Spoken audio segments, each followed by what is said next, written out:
ওই এরপর একটা এক্সপেরিমেন্ট আছে ইএমএফ ইন্টারনাল রেজিস্ট্যান্সের, তখন তো আরেকবার করাবোই, মানে কিন্তু তার আগে আজকে এই জিনিসগুলো ক্লিয়ার করলে যদি এমন পরিস্থিতি দাঁড়ায় যে আজকেই পড়ানো যায় তাহলে আজকেই বুঝিয়ে দিব। হ্যাঁ, তো বেশি পড়াবো না, চিন্তা করো না, যতটুকু মনে করো যে তোমরা নিতে পারো ততটুকুই দিব।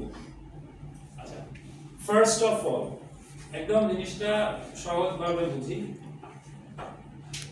আজকে তোমার কোনো মেটাফর ইউজ করবো না, আজকে আর মনে করো হচ্ছে আজকে জাস্ট হচ্ছে একটা প্র্যাকটিক্যাল সার্কিটরি নিয়ে কাজ করবো। অনেক সময় তো ধরো হচ্ছে আমাদের রিয়েল লাইফের সাথে অনেক সময় মানে আমাদের ইভেন হিউম্যান বিহেভিয়ারের সাথে আমাদের হচ্ছে সোশ্যাল এনভায়রনমেন্টের সাথে রিলেট করি। আজকে আর ওই রিলেশনে যাবো না, এটা গেলে সময় অনেক লাগবে, এই কন্টেন্টগুলো নিয়েছি একদম সার্কিটের মধ্যে থেকে, প্র্যাকটিক্যাল সার্কিটরি থেকেই মনে করা হচ্ছে। আর এর আগে বলে আমি অনেক রিলেট করে অনেক করেছি, তো এবার যেটা পরীক্ষায় লাগবে সেটার মধ্যে থাকবে। ফার্স্ট অফ অল আমরা যে কথা বলি যে ভোল্টেজ, তোমরা যেমন হচ্ছে ও লেভেলসে যখন তোমরা বলেছো ভোল্টেজ টার্মটা শুনেছো, এটাই বেসিক্যালি ইউজ করেছো, পোটেনশিয়াল ডিফারেন্স টার্মটাও শুনেছো, আবার ইএমএফ টা এসএলএস সিলেবাসে তোমরা কম শুনেছেন, কিন্তু কেমব্রিজে যদি কেউ থাকেন তাহলে তাদের জন্য এটা একটা কমন একটা টার্ম। কারণ কেমব্রিজে আমি হচ্ছে বলে বলছি ভোল্টেজের যে ডেফিনিশন, সেই ডেফিনিশন হচ্ছে energy transferred per coulomb charge. Energy transferred per coulomb charge, দেখেন energy transferred per coulomb charge, যার ফর্মুলা হচ্ছে কি V equals to E by Q or W by Q, আপনি যেটা লিখে শান্তি পান। Okay, voltage equals to energy transfer divided by charge। Okay, তো V equals to E by Q or W by Q। এখন আসেন, আমি কিন্তু এখানে একটা জিনিস তোমার হচ্ছে স্পেসিফিক বলিনি। কি বলিনি? Energy transfer per coulomb charge বলেছি, কিন্তু জাস্ট দুইটা প্রিপজিশন আমি এখানে বলি, জাস্ট দুইটা প্রিপজিশন অ্যাড করলে এখানে জিনিসটা ডিফারেন্সিয়েট করা যায়। সেটা যে একটা হচ্ছে energy transferred to each coulomb of charge, আর একটা হচ্ছে energy transferred by each coulomb of charge. খেয়াল করেন, একটা হচ্ছে energy transferred to each coulomb of charge, মানে চার্জের মধ্যে এনার্জি ট্রান্সফার করা, মানে এনার্জি গেইন করার বিষয়টা আসবে। আর energy transferred by each coulomb of charge, মানে এখানে চার্জগুলো এনার্জি লুজ করছে কোথাও কোনো কাজ করতে গিয়ে। এই যে এটা এই এনার্জিটা এখন দুটোটাই কিন্তু ভোল্টেজ, সেটা আমরা কারণ ভোল্টেজের ডেফিনিশন কিন্তু টু বা বাই কোনটাই বলিনি, ঠিক না? ভোল্টেজের ডেফিনিশন কি বলেছে? Energy transferred per coulomb charge. এখন পার কুলম্ব চার্জ বলতে এখানে টু পার কুলম্ব চার্জ নাকি বাই পার কুলম্ব চার্জ আমি কিছু বলিনি। তো যখন আমি এটাকে টু পার কুলম্ব চার্জ বা বাই পার কুলম্ব চার্জ বলবো, তখনই ভোল্টেজটা এটা ইএমএফ হবে না কি টিভি হবে সেটা আমরা কথা বলবো। তাহলে ইএমএফ এর ফুল ফর্ম হচ্ছে ইলেকট্রোমোটিভ ফোর্স।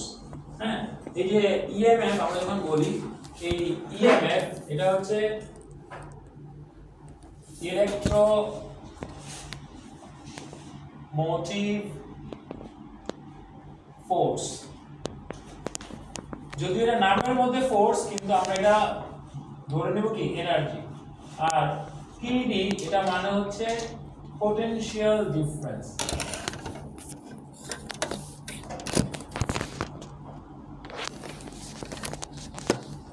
ইভি এটা হচ্ছে electron volt, and 1 electron volt equals to হচ্ছে 1.6 into 10 to the power minus 19 joule. মানে এটা এনার্জি রিলেটেড, এটা বোঝার জন্য। তো প্রথমে আসেন, সেটা হচ্ছে দেখো একটা সার্কিটে, কোন একটা সার্কিট যখন পাওয়ার সাপ্লাইয়ের সাথে কানেক্ট করা থাকে, কারেন্ট ফ্লো করছে, চার্জগুলো এনার্জি গেইন করে কোথায়? পাওয়ার সাপ্লাই থেকে। সেটা হতে পারে একটা সেল, হতে পারে ব্যাটারি, হতে পারে ইএইচটি, হতে পারে ভ্যারিয়েবল পাওয়ার সাপ্লাই, হতে পারে ডায়নামো, হতে পারে জেনারেটর, মানে যে কোনো পাওয়ার সাপ্লাই, সেটা এসি দিয়ে কারণ হচ্ছে ডিসি কারেন্ট দিয়ে। তাহলে চার্জগুলো এনার্জি রিসিভ করে কোথায়? Power supply. এখন এই এনার্জি রিসিভ করার জন্য চার্জগুলোকে পাওয়ার সাপ্লাইয়ের ভিতর দিয়ে যাওয়া লাগছে। যেমন তুমি প্রতিদিন বাসা থেকে, বলছিলাম রিলেট করবো না, তারপরেও করা লাগছে, তুমি প্রতিদিন মনে করো যে বাসা থেকে টাকা নাও, তুমি রিসিভ করো কোথায়? বাসা থেকে। বাসাটা তোমার জন্য পাওয়ার সাপ্লাই। সেই টাকাটা এনে তুমি রাস্তায় মনে করো রিক্সা ভাড়া, গাড়ি ভাড়া, খাওয়া দাওয়া খরচ করো, তাহলে বাইরে এসে খরচ করছো। এখন তুমি মনে করছে বাসায় যাওয়া নাই, টাকা কোথা থেকে নিবে? তাহলে টাকা নেওয়ার জন্য বাসায় যেতে হবে। এখন সেটা মনে করছে বাবার পকেট মারেন, আর মনে করেন হচ্ছে কান্নাকাটি করে না, এমনি নেন, যেটাই করেন না কেন। তো এখন আমাদের যে বিষয়টা দাঁড়ালো হচ্ছে চার্জগুলো এনার্জি রিসিভ করার জন্য, কারণ কোন সার্কিটে ইলেকট্রিক্যাল এনার্জিটা ক্যারি করে কে? চার্জ। ইলেকট্রিক্যাল এনার্জিটা ক্যারি করে কে? চার্জ, এবং সেটা এই জন্য ফ্লো করে, মানে কারেন্ট ফ্লো করছে। এখন এই জন্য কারেন্ট ফ্লো করতে হয়, কারণ কারেন্ট ফ্লো করলে তো চার্জগুলো এনার্জি ক্যারি করে নিয়ে যেতে পারে। এখন চার্জগুলো এনার্জি ক্যারি করার জন্য সেলের ভিতর দিয়ে আসতে হয়। আবার আরেকটা বিষয় হচ্ছে খরচ করার জন্য কোনো কম্পোনেন্টের ভিতর দিয়ে যাওয়া লাগে। এখন যে কম্পোনেন্টের ভিতরে কোনো রেজিস্ট্যান্স নাই, যে কম্পোনেন্টের ভিতরে কোনো রেজিস্ট্যান্স নাই সেখানে তার খরচ করতে হচ্ছে না, কিন্তু যেই কম্পোনেন্টের মধ্যে রেজিস্ট্যান্স আছে সেই রেজিস্ট্যান্সটা ওভারকাম করে পার হওয়ার জন্য তাকে কি করা লাগছে? খরচ করা লাগছে। যেমন কিন্তু বাসা থেকে বের হয়ে গেট থেকে বের হতে কিন্তু তোমার রিকশা নেওয়া লাগছে না, কিন্তু বের হয়ে তারপর ট্রান্সপোর্ট লাগছে। তাহলে যতটুকু জায়গা তোমার মনে করো হচ্ছে তেমন কোনো বাধা নাই, কষ্ট নাই, সেখানে আপনি কিন্তু এনার্জিও ওইভাবে টাকাও খরচ করছেন না। তাহলে কথা হচ্ছে যে চার্জগুলো এনার্জি রিসিভ করার জন্য তাদের সেলের ভিতর দিয়ে যাওয়া লাগছে, আবার এনার্জি খরচ করার জন্য তাদেরকে কি করা লাগছে? কোনো কিছুর ভিতর দিয়ে যাওয়া লাগছে, কোনো কম্পোনেন্টের ভিতর দিয়ে যাওয়া লাগছে, এবং সেই কম্পোনেন্টের অবশ্যই রেজিস্ট্যান্স থাকতে হবে। যেমন চার্জগুলো কানেক্টিং ওয়্যারের ভিতর দিয়ে যখন যায় তখন তারা, আমরা ধরে নিই কি এনার্জি খরচ করে না, নেগলিজিবল এনার্জি খরচ মানে ওয়েস্ট লস হয় বা ট্রান্সফার হয়। এর রিজন কি? আমি অ্যাজিউম করে নিচ্ছি যে কানেক্টিং ওয়্যারের মধ্যে কোনো বাধা নেই বা রেজিস্ট্যান্স নেই, কারণ চার্জগুলো এনার্জিটা তো খরচ হবে যেখানে বাধা ওভারকাম করার জন্য, রেজিস্ট্যান্স ওভারকাম করার জন্য। তাহলে এনার্জিটা খরচ হবে কোথায়? কোনো ইলেকট্রিক কম্পোনেন্ট, যেমন হতে পারে ফ্যান, হতে পারে ল্যাম্প, হতে পারে এয়ার কন্ডিশনার, হিটার, মানে যেটা আমরা এক কথায় বলবো লোড আছে। লোড, লোড মানে কি? লোড মানে বুঝে ভাই যার রেজিস্ট্যান্স আছে এমন কোনো কিছু। সেটা হতে পারে একটা সিম্পলি একটা রেজিস্টর, হতে পারে কি সিম্পলি একটা রেজিস্টর, হতে পারে একটা ফিলামেন্ট, একটা ল্যাম্প, হতে পারে একটা তোর ফ্যান। মানে লোড মানে রেজিস্ট্যান্স আছে এমন কোনো কম্পোনেন্ট আমরা বলছি লোড। এটা আমরা লোড রেজিস্ট্যান্সও বলি। কি বলি? লোড। মানে ফ্যানের রেজিস্ট্যান্স এর আমি বললাম লোড রেজিস্ট্যান্স, ল্যাম্পের রেজিস্ট্যান্স আমি বললাম যে লোড রেজিস্ট্যান্স। এই টার্মটা লোড ওয়ার্ডটা মিন করে কি আসলে? রেজিস্ট্যান্স কে। আচ্ছা, এখন আরেকটা বিষয় দেখেন, আমরা যেটা বলছিলাম যে ভোল্টেজ কেও আমরা ভি দিয়ে রিপ্রেজেন্ট করতে পারি, ইএমএফ কেও আমরা ভি দিয়ে রিপ্রেজেন্ট করতে পারি, পোটেনশিয়াল ডিফারেন্স কেও আমরা ভি দিয়ে রিপ্রেজেন্ট করতে পারি। ক্লিয়ার বিষয়টা? এখন আমরা দেখেন যেটা ভোল্টেজকে আমরা জেনারেলি তোমার হচ্ছে কি দিয়ে, তোমার হচ্ছে ভি দিয়ে রিপ্রেজেন্ট করি, ইএমএফ কে হচ্ছে এই যে ইটালিক না ল্যাটিনে কি বলে, এই যে এরকম মানে একটা ই এর মতো, আর টিডি কে আমরা ভি দিয়ে রিপ্রেজেন্ট করি। তারপরে ইউনিট ফর অল, এটা হচ্ছে ভোল্টস, এটাকে আমরা ভি দিয়ে বুঝাই, ক্যাপিটাল ভি। সবার ইউনিট ভোল্ট। কেন ভাই? বাই এনার্জি ট্রান্সফার টু হোক বাই হোক, এনার্জি ডিভাইডেড বাই চার্জ, তার মানে ভ্যারিয়েবলটা তো সেমই থাকছে। কথা কি বুঝতে পেরেছেন? এখন এনে আপনি টাকা নেন আর খরচ করেন, টাকাই তো। আপনি রিসিভ করছেন সেটাও টাকা, খরচ করছেন সেটাও কি টাকা। তাহলে energy transferred per coulomb charge, কারণ এনার্জি ডিভাইড বাই চার্জ, সেটা হোক গেইন করা এনার্জি ট্রান্সফার টু অথবা খরচ করা এনার্জি ট্রান্সফারড বাই, তার মানে energy transfer energy divide by চার্জই তো দাঁড়াচ্ছে, রাইট? তাহলে সেই ক্ষেত্রে তাদের সবার ইউনিট কি দাঁড়াবে? ভোল্টস। কি? Volts, not voltage.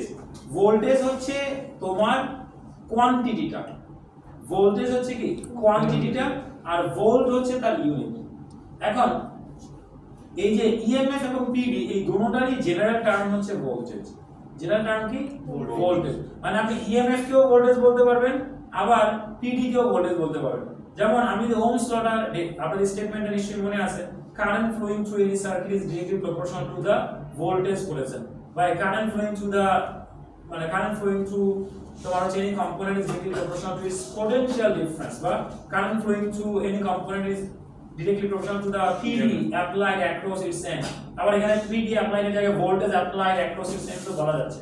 তাহলে আপনি ভোল্টেজ কেও বলতে পারছেন, PD ও বলতে পারছেন। কেন বলতে পারছেন?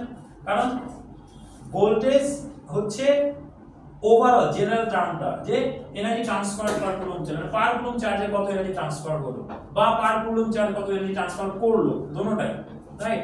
আর আমি যখন ইএমএফ বা পিডি বলছি, সেটা হচ্ছে যখন এটা হয়ে যাচ্ছে energy transfer to each coulomb of charge, সেটা তারা কোথায় দিচ্ছে, মানে কি চার্জ এনার্জিতে ট্রান্সফার, এনার্জি চার্জের মধ্যে ট্রান্সফার হচ্ছে, দিচ্ছে কে?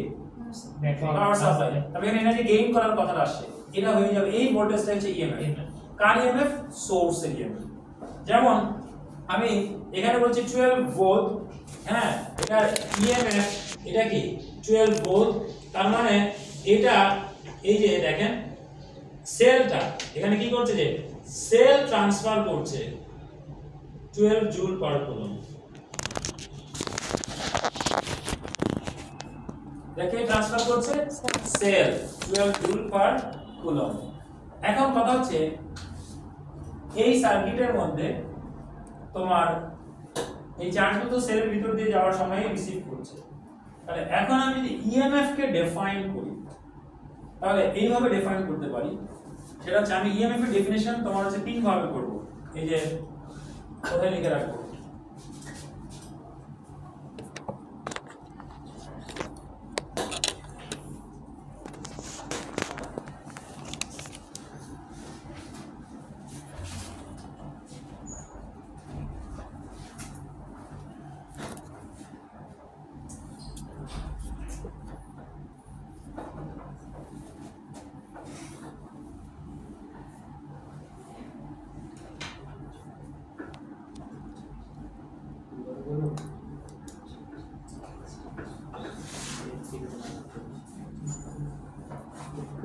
বাজে লাগে ভালো লাগে না ভালো লাগে। আচ্ছা এবার আসি, সেটা হচ্ছে দেখেন একটা জিনিস যদি আমি দেখি খেয়াল করেন, তাহলে ইএমএফ এর ডেফিনিশন আমি তিন ভাবে এক্সপ্লেইন করব। প্রথম যে ডেফিনিশনটা বলবো সেটা হচ্ছে EMF of a source is defined, খেয়াল মনোযোগ দিয়ে শুনুন, এটা হচ্ছে difference. EMF of a source is defined as the energy transferred to each coulomb of charge each time they pass through the cell. EMF of a source is defined as the energy transferred to each coulomb of charge each time they pass through the cell. তার মানে কি, কোন সোর্সের EMF, কোন সোর্সের EMF হচ্ছে ওই সোর্সের ভিতর দিয়ে প্রতিবার এক কুলম্ব চার্জ যাওয়ার সময় যতটুকু এনার্জি সোর্স থেকে চার্জে ট্রান্সফার হয়। ক্লিয়ার বিষয়টা? তাহলে আবারও শুনেন, কোন সোর্সের ইএমএফ মানে ওই সোর্সের ভিতর দিয়ে প্রতিবার এক কুলম্ব চার্জ যাওয়ার সময় বা প্রতিবার চার্জ যাওয়ার সময় প্রতি coulomb charge, each coulomb charge যতটুকু এনার্জি রিসিভ করে, মানে সোর্স থেকে চার্জে ট্রান্সফার হয়। তাহলে ডেফিনিশনটা কি দাঁড়ালো? এনার্জি ট্রান্সফার্ড বা EMF of a source is defined as the energy transferred to each coulomb of charge each time they pass through the cell. Clear? আচ্ছা এবার আসলে হচ্ছে আমি তাহলে এনার্জি তো voltage, right? Like voltage is the rate of energy transfer per coulomb. No, এখানে আপনি rate বললে গুণা হবে, কারণ রেট বলতে বোঝায় হচ্ছে আমরা পার সেকেন্ড এরকম। তাহলে এখানে আপনি যেটা বলছেন যে মানে পার কুলম্ব চার্জে এনার্জি ট্রান্সফার, তো আমি তো ডেফিনিশনে এটা এনার্জি বলছি, ডেফিনিশনের মধ্যেই তো এনার্জি চলে আসছে যে এনার্জি ট্রান্সফার টু বা energy transfer per coulomb charge. Clear? তো আপনি যখন কোনো পাওয়ার সাপ্লাই সাথে কোনো কিছু কানেক্ট করেন, কেন? ভোল্টেজ সাপ্লাই পাওয়ার জন্যই তো। আরে ভাই, ভোল্টেজ সাপ্লাই পাওয়া মানে কি? এনার্জি পাওয়ার জন্য, ইলেকট্রিক এনার্জি পাওয়ার জন্যই তো কানেক্ট করেন। তাহলে এটা পোটেনশিয়াল ডিফারেন্স কেন বলে? আসি সিরিয়ালে সিকিউর সাথে যাই। আচ্ছা সামনে সামনে আসেন, তোমাকে পেছনে গিয়ে বসতে হবে। তুমি চাইলে যে এই সিটেও বসতে পারো, এত কনফিউজ হবে না, বসে পড়ো, এক জায়গায় বসে পড়ো। জানি। আচ্ছা এবার আসি, সেটা হচ্ছে পোটেনশিয়াল ডিফারেন্সটা কি, সেটাও তো ভোল্টেজ। তাহলে পোটেনশিয়াল ডিফারেন্সটা হচ্ছে এনার্জি ট্রান্সফারড বাই ইচ, বা এভাবে বলে যে পোটেনশিয়াল ডিফারেন্স খেয়াল করো, পোটেনশিয়াল ডিফারেন্স অ্যাক্রস আ কম্পোনেন্ট। আমি কিন্তু ইএমএফ অ্যাক্রস সেল বলি নাই বা সোর্স বলি, ইএমএফ অফ দা সোর্স বলেছি। কিন্তু পোটেনশিয়াল ডিফারেন্স যখন বলবো তখন বলবো অ্যাক্রস আ কম্পোনেন্ট। কেন অ্যাক্রস আ কম্পোনেন্ট বলছি? বা এর এক মাথা থেকে আরেক মাথা, এই যে জিনিসটা পার করা মানে কি এক মাথা থেকে আরেক মাথায় যাওয়া। যেমন খেয়াল করেন এই যে কম্পোনেন্টটা নিলাম, এটা একটা রেজিস্ট্যান্স আছে, তো এটার অ্যাক্রসে কেন বলছি? এটার এক মাথা থেকে আরেক মাথা যাওয়া মানে এটা পার হওয়া, এই রাস্তাটা পার হওয়া, রেজিস্ট্যান্স ওভারকাম করা। তাহলে এই জন্য এইটার এক মাথা থেকে আরেক মাথায় যাওয়ার জন্য যতটুকু এনার্জি প্রতিবার খরচ করে প্রতি কুলম্ব চার্জ, সেটা হবে এই কম্পোনেন্টের অ্যাক্রসে পিডি বা পোটেনশিয়াল ডিফারেন্স। তাহলে potential difference across a component is the energy transferred by each coulomb of charge each time they pass to the component. Clear বিষয়টা? তাহলে সোর্সের EMF মানে EMF of the source মানে হচ্ছে সোর্সের ভিতর দিয়ে এক এক কুলম্ব চার্জ এক একবার আসার সময় যত এনার্জি তারা রিসিভ করে। আর কোন কম্পোনেন্টের অ্যাক্রসে পিডি মানে ওই কম্পোনেন্টের ভিতর দিয়ে প্রতিবার যাওয়ার সময় এক এক কুলম্ব চার্জ যত এনার্জি খরচ করে। স্যার তাহলে ভোল্টেজ ইজ দ্য এনার্জি, তাহলে আমার কারেন্ট ইজ কারেন্ট হচ্ছে এনার্জি ট্রান্সফার করার জন্য তোমার হচ্ছে চার্জের রেট অফ ফ্লোটা, আর এনার্জিটা একটু ক্যারি করে নিয়ে যেতে হবে। সেটা হচ্ছে যেই চার্জ পার্টিকেলগুলো এই এনার্জিটা ক্যারি করে নিয়ে যায় তাদের রেট অফ ফ্লোটা হচ্ছে কারেন্ট। এবার আমরা যদি মনে করা হচ্ছে আসি যে দেখো প্রথমে একটা সিম্পল সার্কিট,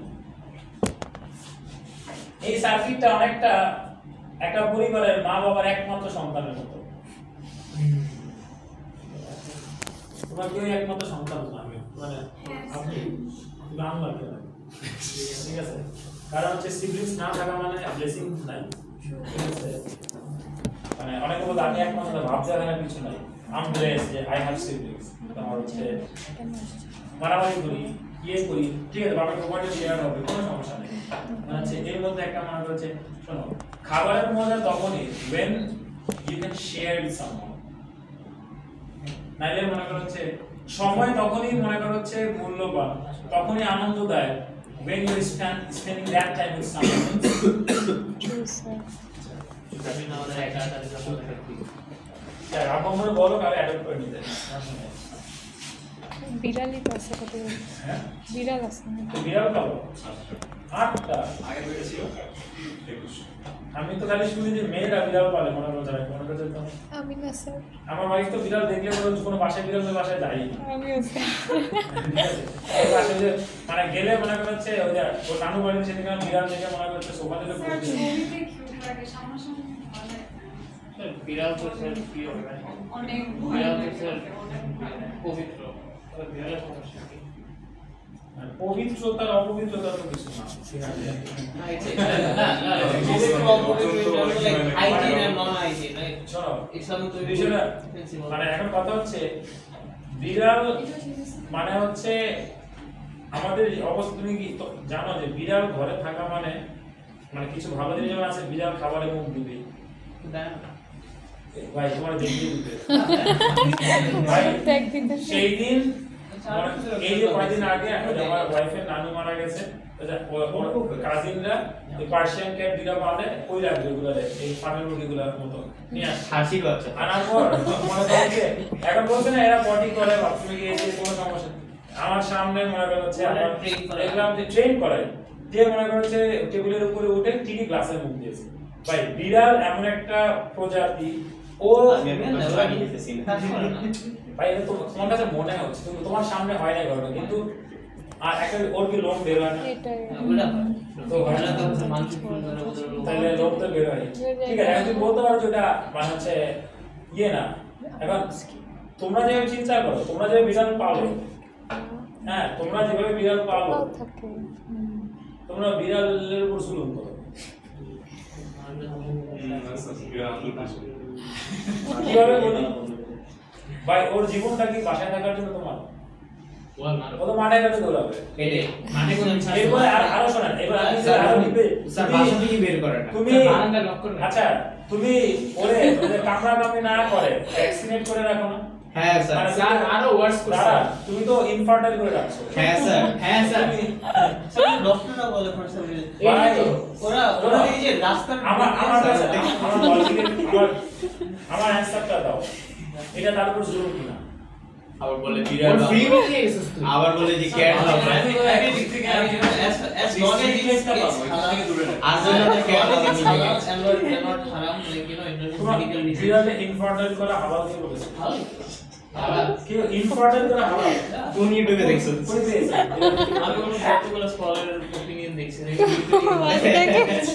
স্যার ওই ইউটিউবে ভিডিও দেখেন সোশ্যাল তো বিড়াল পালতেন। ওই সময় ছিল না স্যার অপারেশন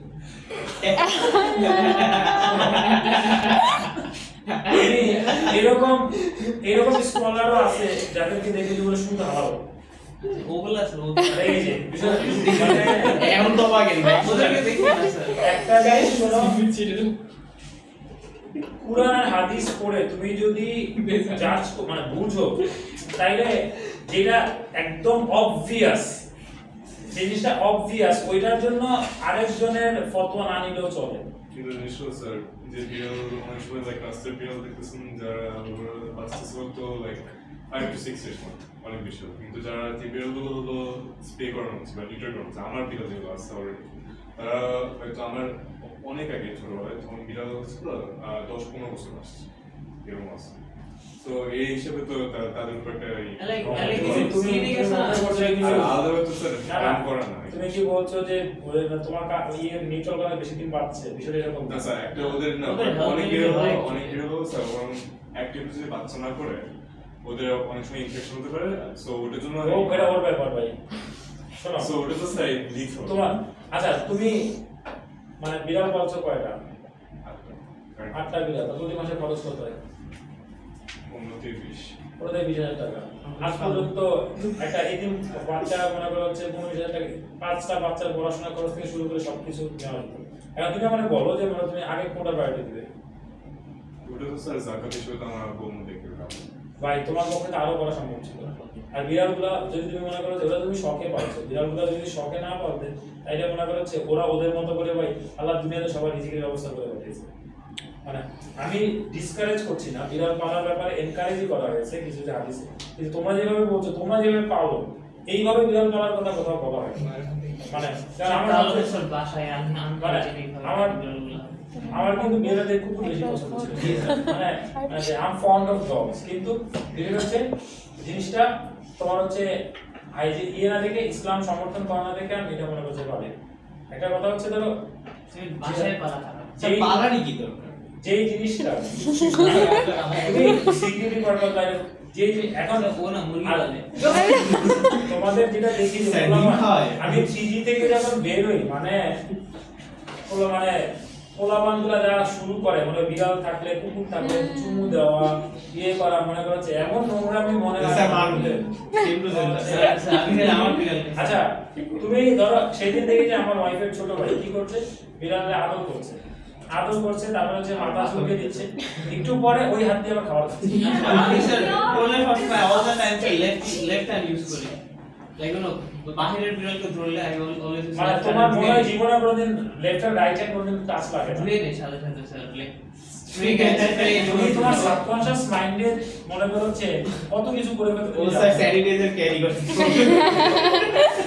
যাই হোক এটা তোমাদের আলাদা বিড়াল পালো cleanness is part of human বিড়াল পালো ঠিক আছে সেটা স্যার বিড়াল তো পালতেছ না বিড়ালের উপর জুলুম করতে আচ্ছা যাই বিষয়টা হচ্ছে কি দেখো স্যার রুম থেকে বের করে দিতেছে মানে কোনো ব্যাপারটা হচ্ছে অ্যানিমালস এখানে যেমন হচ্ছে তোমার কিছু অ্যানিমালসকে আমরা ইনফার্টাইল করি, যেমন খাসি করা হয়, ওটা হচ্ছে খাবারের উদ্দেশ্যে, মানে কিন্তু যদি সেটা খাসিটাকে ইনফার্টাইল না করা তখন ওটা গায়ে বাজে দুর্গন্ধ হয়, যেটা পাঠা বলে যেটাকে, মানে এটা বিড়ালের সেই বিড়াল খায় যাই এখন ঠিক আছে মানে শোনো যে কোনো প্রাণীকেই মনে করো যে সেটা যে কোনো অ্যানিমালস হোক না কেন সেটার জন্য তুমি যদি কোনো কাজ, এটা একটা সদকা, তার সেবা করো, তার জন্য খাবারের ব্যবস্থা করো, এটাও এক ধরনের সব। মানে বিড়ালকে খাওয়াচ্ছ, কুকুরকে খাওয়াচ্ছ, অফকোর্স একটা সলভ। কিন্তু আমাদের এখন যেটা হয়ে গেছে, আমরা এখন মানে আমরা এখন যেটা হয়েছে জানো, নো স্যার, এটা হয়ে গেছে কি জানো, এখন বেশিরভাগ ক্ষেত্রে হয়ে গেছে এটা মানে একটা মানে লাক্সারি টাইপের কোন একটা কিছু শো অফ করা বা এরকম একটা ব্যবস্থা হয়ে গেছে আমরা যেটা করি। মানে আমি সেই সেন্সে বলতে, তোমার বাসায় ধরো জানো ওর বাসায় 8টা বিড়াল পালছে, মানে একটা জিনিস you know one of the thing being a pet lover, ওর বাসা 8টা বিড়াল আছে, আমার বাসা অনেকগুলো ছিল, বাসার মানুষের মানে রাখতে পারি না এখন। কারণ we keep because we love them. যেসব মানুষের শো অফ করার ইন্টেনশনে নেয়, ওদের ওই পার্সিয়ান ব্রিড দরকার, ওই ছোট কানওয়ালা ব্রিড দরকার, ওরা বিড়াল পালতে পারে না, ওরা শুধু শো অফের ইন্টেনশনেই নেয়। ওইটাই বেশি মানুষ করে।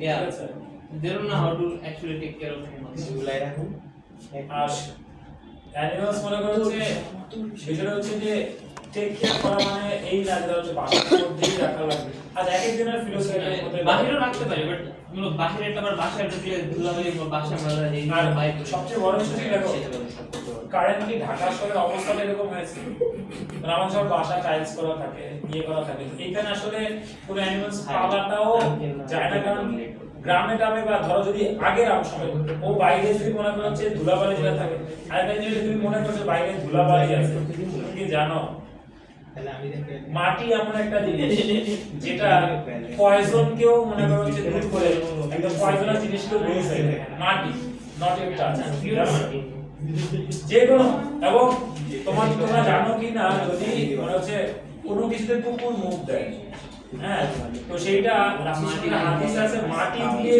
ধুয়ে তারপর এগুলো দেয়। এবং এটা মডার্ন সায়েন্স যে প্রুফ করেছে, ওইটাকে যদি তুমি 7-8 বারও মনে করো হচ্ছে ডিটারজেন্ট দিয়ে তো তাও ওটা ওই পয়জন টক্সিক ইয়েগুলো যায় না, কিন্তু মাটি দিয়ে একবার ধুলে ঘষা দিলে ওটা সাথে সাথে ক্লিন হয়ে যায়। মডার্ন সায়েন্স যে অনেক কিছু খাবারও তো রান্না হয় মাটির মধ্যে।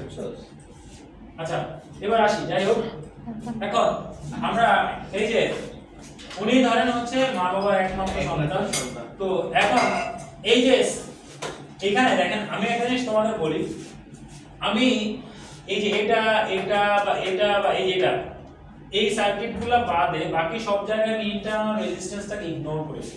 আমি ধরে নিয়েছি সেলটা 100% শর্ট। সেলটা কি 100% শর্ট মানে সেলের ভিতরে কোনো ইন্টারনাল রেজিস্ট্যান্স নাই। কারণ সেলের ভিতরে যদি ইন্টারনাল রেজিস্ট্যান্স থাকে তাহলে সেলের ভিতরেও কিছু এনার্জি খরচ হয়ে যাবে। সেল যেটা দিচ্ছে তার মধ্যেও কিছু এনার্জি কি হয়ে যাবে, খরচ হয়ে যাবে, আমাদের সরকারি অফিসের মতো। হ্যাঁ, আর আমরা ধরে নিচ্ছি যে সেলের মধ্যে এই যে যেখানে আমি দেখাই নাই, এই দেখেন এখানে আলাদা করে দেখ, এটা একটা বক্স আকারে দেখালাম মানে কি এই যে এই রেজিস্ট্যান্স স্মলার এটা সেলের ভিতরে আছে। মানে এই জিনিসটা হচ্ছে কাইন্ডা এরকম মনে করো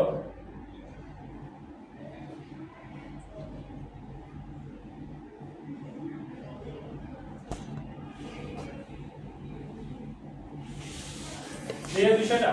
তো ওইটাকে আমরা তো সার্কিট সিম্বল সেলের এটা, আর সার্কিট সিম্বলের ভিতরে তো আর দেখাতে পারি না, এইজন্য পাশে দিয়ে এরকম একটা বক্স করে দিয়েছি। তো এখানে আমি ধরেছি কি ইন্টারনাল রেজিস্ট্যান্স, এই দেখেন এই সবগুলোতে আমি ইন্টারনাল রেজিস্ট্যান্স ইগনোর করে দিচ্ছি। ইগনোর করে দিলে দেখেন এই যে সেল যে তার ভিতর দিয়ে প্রতিবার রাসায়নিক প্রতিকূলম চার্জকে 12 জুল সাপ্লাই দিচ্ছে, তাহলে এই পুরোটাই একমাত্র সন্তান খালি উড়াবে, সে একাই খরচ করবে।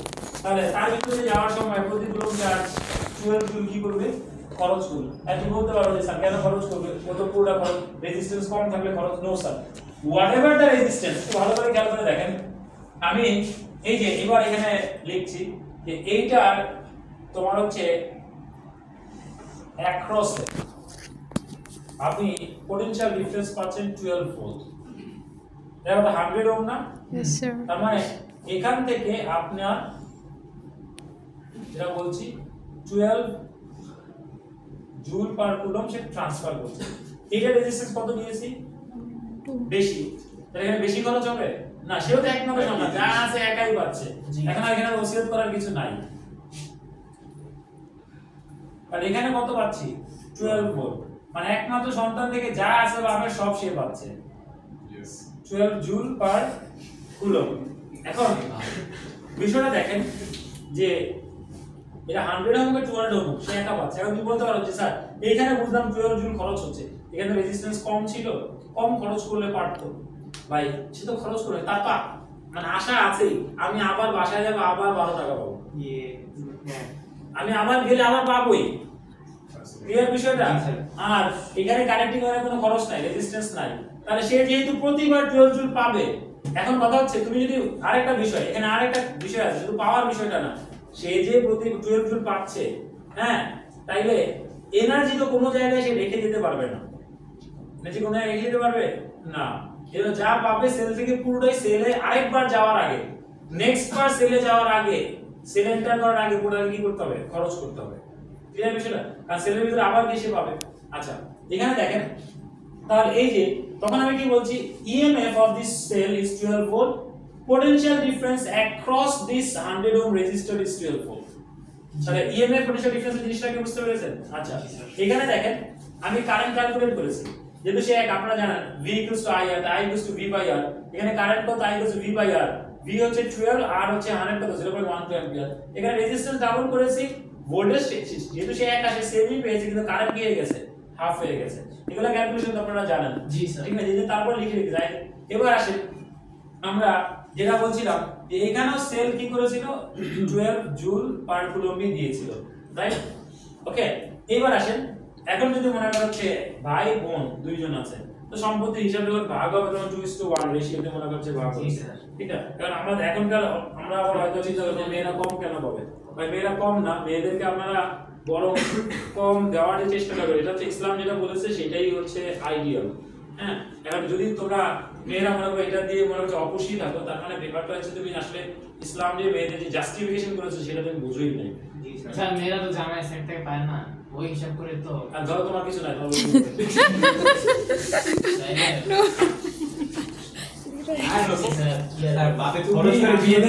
শোনো, এই জন্যই তোমরা সিঙ্গেল। ঠিক আছে, আমি তোমার জায়গায় থাকলে মনে করছে দেখো ভাই আমার বউর সবচেয়ে বড় অ্যাসেট তো আমি। ও হ্যাঁ স্যার, সমান কামবেক করতে পারে। এবার বুঝতে পেরেছো কথা কি বলতে হয়? স্যার বিয়ে করতে হবে আগে, তাইলে হবে অটোমেটিক। বিয়ে করার জন্য আগে অ্যাসেট তৈরি নিজে বানাতে হবে। হ্যাঁ স্যার, ঠিক আছে, কারণ মেয়েরা অ্যাসেটই খোঁজে। লাইবিলিটি খোঁজে না। স্যার এই দিক থেকে ছেলেদের থেকে মেয়েরা বেশি যাওয়া।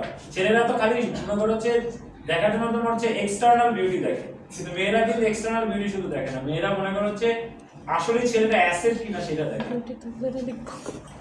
আচ্ছা, এবার আসি, ঈশা তো মানে কথা শিখতে হবে, কথা মনে করো হচ্ছে হাজবেন্ড। আর যদি মনে করছে কোনো মেয়ে এটা মনে না করে যে তার হাজবেন্ড তার সবচেয়ে বড় অ্যাসেট, তাইলে মনে করো হচ্ছে সেটাকে মনে ওই মেয়ে জীবনে সুখ দিতে পারবে না, ছেলে জীবনে সুখ দিতে পারবে না।